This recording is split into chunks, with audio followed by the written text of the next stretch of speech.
the Board of Trustees of the PSME Life Membership Trust Fund, we would like to give this check to the beneficiary of Engineer Romulo Visarenas in the amount of 25,000.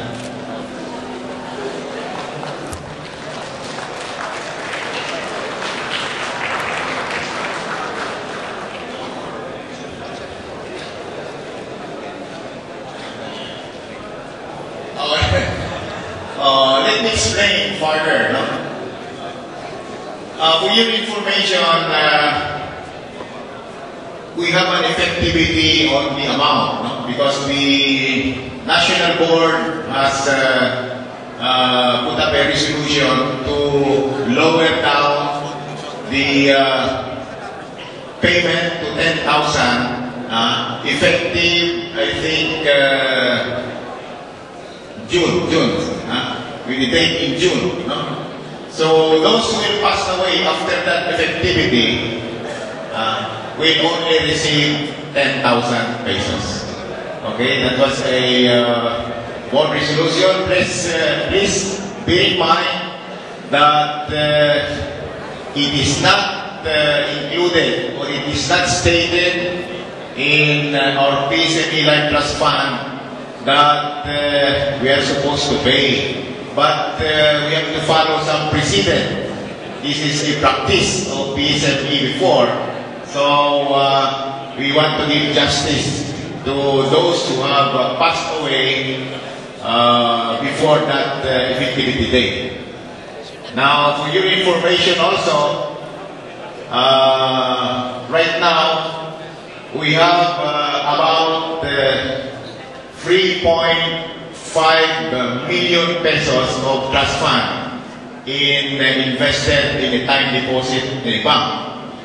On top of that, we have $26,000. Okay, so you have to add that, and this is the amount that the bank has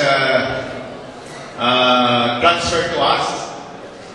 For your information, we are not privy to the fund until early last year, I think, that the bank decided to recognize us as the accredited professional organization, and with our documents, they transferred the fund to our group. Okay? So, actually, we have released already about maybe 10 for the past 2 years.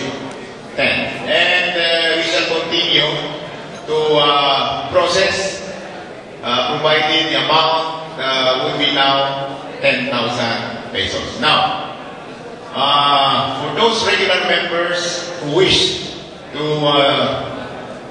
transfer or to convert their membership from regular member to life member, you can do so. No?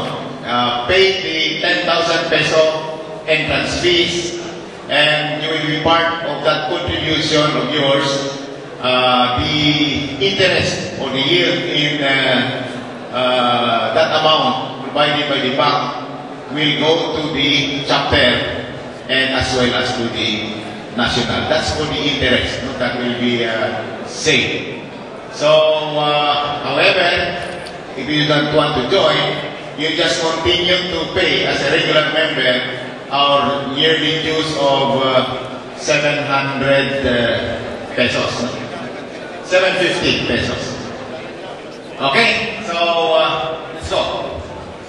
Bago natin ibigay yung check-in, pwede mo tumayo yung mga life member. Sino mga life members ito? Pwede tumayo? Madami rin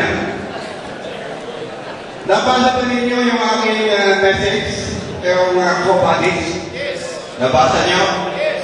Nabasa nyo yung line yan kung ano yung nangyari sa Life Trust Fund? Yes. Nabasa nyo yun? Yes. Ba't hindi kayo nagagalit? Ba't hindi kayo nagagalit? Alam nyo, yung Life Trust Fund hindi dapat ginagalaw. Di ba? Ang trust fund hindi ginagalaw. Pero yung kabilang grupo, Ay, naku talaga. Mahigit sa kalahati ng trust fund natin, kinurakot nila. No? Kaya tayo kukunti ang pera natin ngayon sa trust fund. Kailangan malaman nyo lahat yan at mag-ahit kayo. No? Sige po. So,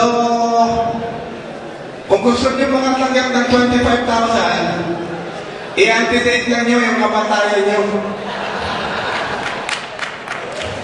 Dahil yun ang gagawin ni Past President Hernández para matanggap nyo yung 25,000. Pero no lose yan mga kasamahan, no? You pay 10,000 for the life membership fund. Pagka kayo namatay, isosole yung 10,000, no? Hindi pa kayo magbabayad ng annual dues ninyo. Diba? Win-win, no? So, hindi pa ito, only 25,000 na ating ibabayad. For your information, napakatagal po na walang ibinabayad na 25,000 doon sa mga kasamahan natin na matay the last so many years. Nag-umpisa po kami, maski po konti yung pondo natin, pinagtyagaan natin mag-save ng ibang amount. At siguro, mga pansampu na ito sa nabigyan natin, no? And when we go to the Middle East, November 18, yung ibang mga namatay natin kasamahan na nasa Middle East, meron din kami checking ibibigay, no? So, mga kasama sa mechanical engineers, itong organization na to, sa atin, yung pera niyan sa atin, dapat concerned kayo, no? Nakita niyo yung souvenir program, merong financial statement yan, no? Sa amin, sa board, every month, may financial report na binibigay sa amin. Hindi namin pinabayaan yung treasurer na hindi magbigay ng monthly treasurer's report sa amin, no? So, kailangan maging vigilant tayo. Dahil kung hindi, baka mawala lahat yung konti natin pera. No? So, Mr. P.P. Luzon, the pleasure is yours.